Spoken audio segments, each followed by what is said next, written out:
चलिए, तो एक्सरसाइज 2.2 का क्वेश्चन नंबर 5 देख रहे हैं। सब में सेम कंसेप्ट लग रहा है कि इक्वल्स टू के पहले कहते हैं लेफ्ट हैंड साइड कहते हैं, इक्वल्स टू के बाद को राइट हैंड साइड कहते हैं। अब हमें क्या होता है कि सेम टाइप के वेरिएबल को एक साइड करना होता है या सेम टाइप के नंबर को एक साइड करना होता है। यहाँ पे क्या है, 3t माइनस टू अपॉन में 4 है, माइनस 2t प्लस 3 अपॉन में 3 है, इक्वल्स टू 2 अपॉन में 3 माइनस टी है। अब ये माइनस टी प्रॉब्लम कर रहा है, क्यों? क्योंकि इधर जो है वो सिर्फ एक ही वेरिएबल है जो राइट हैंड साइड में पड़ा हुआ है, तो इसको हम क्या करना पड़ेगा, लेफ्ट हैंड साइड में लाना पड़ेगा।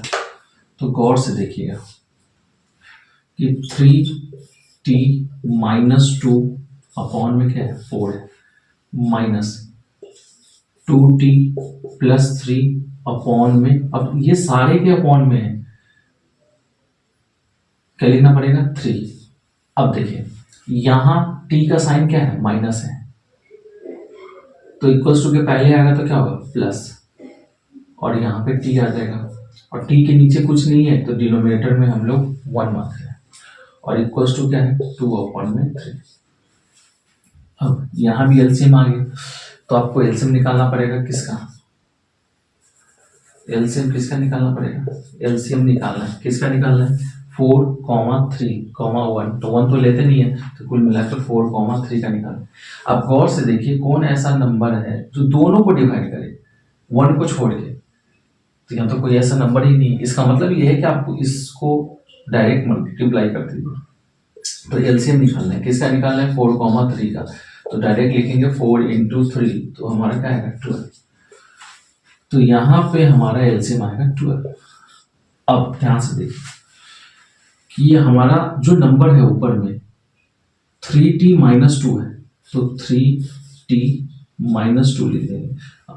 अब 4 का, और हमारा नंबर कौन सा है, 3t माइनस 2 है, तो इसको हमें ना ब्रैकेट में डालना पड़ेगा, क्यों? क्योंकि बाइनोमियल आ गया। 4 का टेबल पढ़ेंगे कि 12 कितना बार में आया है, तो 3 टाइम्स में है। अब गौर से देखिए तो 3 जो है इन दोनों के लिए है, फिर यहाँ माइनस साइन है तो माइनस, अब 2t प्लस 3 है। अब बोले यहां भी ब्रैकेट लगाना पड़ेगा। अब 3 का टेबल पढ़ना पड़ेगा कि 12 कितना बार में आ रहा है, तो 3 4 12 होता है, तो ये 4। अब ये 4 दोनों के लिए आया है, पिछले क्वेश्चन में आपको समझाएं इसको कैसे सॉल्व करें।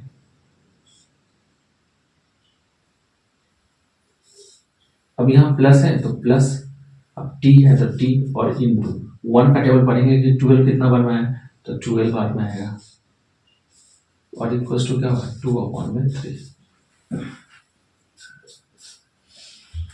अब ये सारे के डिवाइड में क्या है, 12 है, तो इक्वल्स टू के बाद जाएगा तो क्या होगा, डिवाइड किस में बदल जाता है, इक्वल्स टू के बाद जाता है तो मल्टीप्लाई में, तो इसको अभी उधर ही भेज देंगे। अब देखिए ये 3 जो है ये दोनों से मल्टीप्लाई हो रहा है, तो पहले फॉर्मेट ही आपको समझा देते हैं कि 3 इंटू 3t लिखेंगे, या 3t हमारा दिया हुआ है, और मल्टीप्लाई किससे करना है, 3 से करना है, तो इंटू 3 लिखेंगे।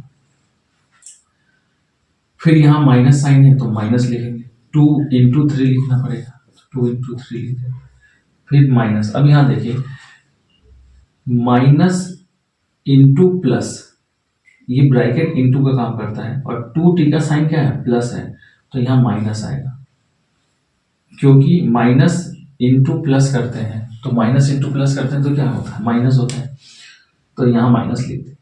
अब 2t को मल्टीप्लाई करना है, किससे करना है, 4 से करना है। फिर यहाँ भी सेम कंसेप्ट है कि माइनस इंटू प्लस करेंगे तो माइनस आएगा, और 3 को मल्टीप्लाई करना है किससे, 4 से करना है, तो 4 लिख देंगे, प्लस, यहाँ तो प्लस है तो प्लस लिख दिया, 12t लिखेंगे, 12 इंटू टी है तो क्या लिखेंगे, 12t लिखेंगे, कोई दिक्कत। अब इक्वल्स टू के बाद अभी जस्ट बोले थे कि हमारा 2 अपॉन में 3, और लेफ्ट हैंड साइड में सारे के डिवाइड में क्या है, 12 है, तो डिवाइड इक्वल्स टू के बाद जाएगा तो किस में बदलेगा, मल्टीप्लाई, तो मल्टीप्लाई लिख के 12, और यहाँ पे काट देंगे, 3 1 जा 3 और 3 4 जा 12। क्यों? क्योंकि मल्टीप्लाई में ये सुविधा मिलता है कि आप क्रॉस काट सकते हैं, ऊपर नीचे तो सब में काटते हैं। अब यहाँ गौर से देखिए, अब मल्टीप्लाई करते हैं, 3 3 से कितना होता है 9, और यहाँ टी लिख देंगे क्योंकि यहाँ टी है, माइनस तो माइनस, 2 3 से क्या होता है 6, यहाँ माइनस है तो माइनस, 2 4 से कितना होता है 8, और टी यहाँ पे है तो टी, पहले नंबर को मल्टीप्लाई कर दीजिए और फिर वेरिएबल को कर दीजिए, फिर यहाँ माइनस है तो माइनस, 3 4 से कितना होता है 12, प्लस है तो प्लस, और फिर हमारे पास क्या है 12t इक्वल्स टू 2 इंटू 4, क्योंकि मल्टीप्लाई ऊपर ऊपर करते हैं, 2 इंटू 4 करेंगे तो कितना होगा 8, और नीचे 1 है तो 1 लिखने की जरूरत नहीं है। अब यहाँ ऐसे भी कर सकते हैं, अब 9t का साइन क्या है, कोई साइन दिख ही नहीं रहा है, और लेकिन साइन देखते भी कहाँ है, पीछे देखते हैं, पीछे साइन हमारा क्या है प्लस है, कोई साइन नहीं है तो क्या माना जाता है प्लस का साइन माना जाता है, ठीक है। तो यहाँ प्लस 9t है और यहाँ माइनस 8t है, तो सिंपल है, 9 माइनस 8 करेंगे तो 1 आ जाएगा, और साइन बड़े नंबर का लेते हैं तो बड़ा नंबर कौन सा है 9 है, तो इसका साइन क्या आएगा प्लस, और 9 माइनस 8 करेंगे तो 1, तो यहाँ पे हमारा क्या आ जाएगा 1t आ जाएगा। अब यहाँ पे क्या बचा 12t, तो प्लस 12t लिख देते हैं। अब कांस्टेंट देखिए यहाँ -6 है या -12 है, तो -6 और -12 कितना होगा -18 होगा, और इक्वल्स टू क्या है 8। अब यहाँ पे देखिए कि 1t प्लस 12t, तो 12 प्लस 1 कितना होता है 13t हो जाएगा। अब इक्वल्स टू लिखेंगे, अब यहाँ पे देखिए तो यहाँ पे क्या है +8 है, और -18 उधर जाके क्या होगा, इक्वल्स टू के बाद क्या होता है माइनस, इक्वल्स टू के बाद जाएगा तो क्या होगा प्लस, और यहाँ पे क्या आ जाएगा 8। अब मेरे पास जगह नहीं है तो मैं आपको यहाँ पे बना देता हूँ कि हमें वैल्यू किसका निकालना है, t का निकालना है, और t के साथ मल्टीप्लाई कौन हो रहा है 13 हो रहा है, तो हमें इक्वल्स टू का साइन लिखेंगे t इक्वल्स टू 8 प्लस 18 कितना होता है 26 होता है।